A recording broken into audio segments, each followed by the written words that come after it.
कबीरनगर में शुक्रवार को पुलिस अधीक्षक कार्यालय पर ग्राम पंचायत मदाइन निवासी वसीउल्लाह पुत्र इस्लाम ने पहुंचकर पुलिस कप्तान को एक शिकायती पत्र देकर गांव के ही कुछ लोगों पर गंभीर आरोप लगाए हैं। उन्होंने पत्र में लिखा है कि गांव में कुछ दिन पहले कोटे चयन हेतु खुली बैठक आहूत की गई थी, जिसमें मेरे भाई समीउल्लाह पुत्र मोहम्मद इस्लाम एवं इम्तियाज पुत्र अब्दुल वहीद आवेदन इच्छुक थे, किंतु क्वारम के अभाव के कारण बैठक स्थगित कर दी गई थी, जिससे इम्तियाज मेरे भाई से काफी नाराज था और मौके की तलाश कर रहा था। उसके दूसरे दिन वो सुबह 9 बजे के बीच मेरा भाई बाग में चाय की दुकान के पास खड़ा था। तभी इम्तियाज अपने साथ मोहम्मद शोहेब सुलेह, अहमद अब्दुल वाहिद उर्फ लंगाड़ मोहम्मद, हदीब उर्फ झिंकू करम, हुसैन अहमद व हुसैन राजू तबाक के साथ एक राय होकर आतिका करके लाठी, डंडा, रॉड और कट्टा भरकर जान से मारने की नीयत से मेरे भाई समीउल्लाह पर हमला कर दिया। मेरे भाई के सिर, पैर और शरीर पर बुरी तरह मारने लगे। वो लोग भद्दी भद्दी गाली भी देने लगे, साथ में जान से मारने की धमकी भी दी। ये मर जाएगा तो गांव का कोई दूसरा कोटा लेने की हिम्मत नहीं कर पाएगा। मैं वहां पहुंचा, मुझे देखकर कट्टे से फायर करने लगे, जिससे बाबा थाना दुधारा की गंभीर धाराओं में मुकदमा पंजीकृत कर लिया गया था। वहीं पुलिस पर आरोप लगाते हुए कहा कि न्यायालय से NBW का आदेश लाने के बाद भी मुस्लिम खुलेआम घूम रहे हैं और लगातार मेरे और मेरे परिवार को जान से मारने की धमकी दे रहे हैं। क्या नाम है सर आपका? सर मेरा नाम वसीउल्लाह सनाम मोहम्मद इस्लाम, ग्राम बुढ़ान नगर का निवासी हूँ, थाना दुधारा। क्या मामला था? क्या मामला था यहाँ पे? कोटे का आवंटन 17/5 में होना था और उसके संबंध में उस दिन हो नहीं पाया था क्योंकि कोरम पूरा नहीं हुआ था। और कोरम ना पूरा होने की वजह से चूँकि उसमें मेरा भाई समीउल्लाह और इम्तियाज अहमद दोनों लोग उसमें दावेदार थे कोटे के चयन में, और वो क्षुब्ध होके वो सोचा कि जो प्रत्याशी हैं उन्हीं को मैं रास्ते से हटा दूं तो शायद मेरे गांव में मेरे सामने कोई नहीं खड़ा होगा, क्योंकि ये दबंग किस्म के लोग हैं और यहाँ से लेके महाराष्ट्र तक इनका आपराधिक रिकॉर्ड है। वो जो मैं आप लोगों को दे रहा हूँ, अभी दे दूँगा सारे, जो है FIR नंबर की कापी, FIR की कापी, यहाँ से लेके वहाँ तक की, यूपी से लेके वहाँ तक, शौचालय तक का इन्होंने कब्जा करने का प्रयास किया है।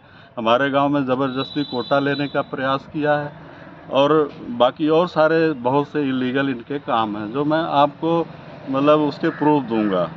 अभी क्या मामला हुआ? अभी उस प्रकरण को लेके 18/5 में हमारे भाई पे चाय की दुकान के पास अपने बाग में ही खड़ा था और ये पूरा लाव लश्कर के साथ 9 लोगों को लेके मेरे भाई पे हमला कर दिया, जिसमें वो बुरी तरह घायल हुआ।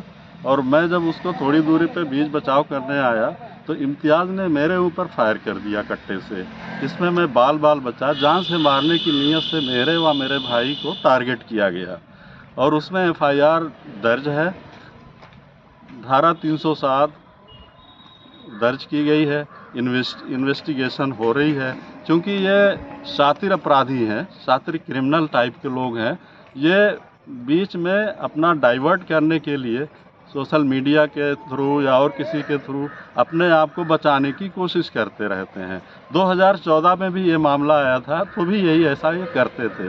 इनका चलिए बोलिए। कहाँ पे बोला था? ये मुश्ताक अहमद अपने भाई व भतीजे को बचाने के लिए सोशल मीडिया का इस्तेमाल करता है। ये आज से ये अपराध संख्या 798/14, इसमें एक मर्डर हुआ था, इसमें ये मुलजिम था। 304 का ये अपराधी था। उस मुकदमे में 120B भी हुआ था, गैंगस्टर भी लगा था और लेटेस्ट इसका मुकदमा एक अपराध संख्या 232/2023। ये अपराधी किस्म के लोग हैं और बहुत ही एक्टिव रहते हैं सोशल मीडिया से लेके, और पुलिस प्रशासन और उसका दबाव बनाए रखने के लिए तरह तरह के झूठे अफवाह और वो फैलाते रहते हैं और इल्ज़ाम लगाते रहते हैं ताकि मुलजिम की गिरफ्तारी ना हो सके। और इनका यहाँ से लेके महाराष्ट्र तक का ये पूरी जाल बिछाते रहते हैं और इससे आम जनता बहुत ही डरी हुई है और मुलजिम को बचाने के लिए अनेक तरीके अपनाएंगे ये अभी भी। और इससे हमने कप्तान साहब से निवेदन किया है कि जल्द से जल्द मुलजिम की गिरफ्तारी हो ताकि हमें न्याय मिल सके।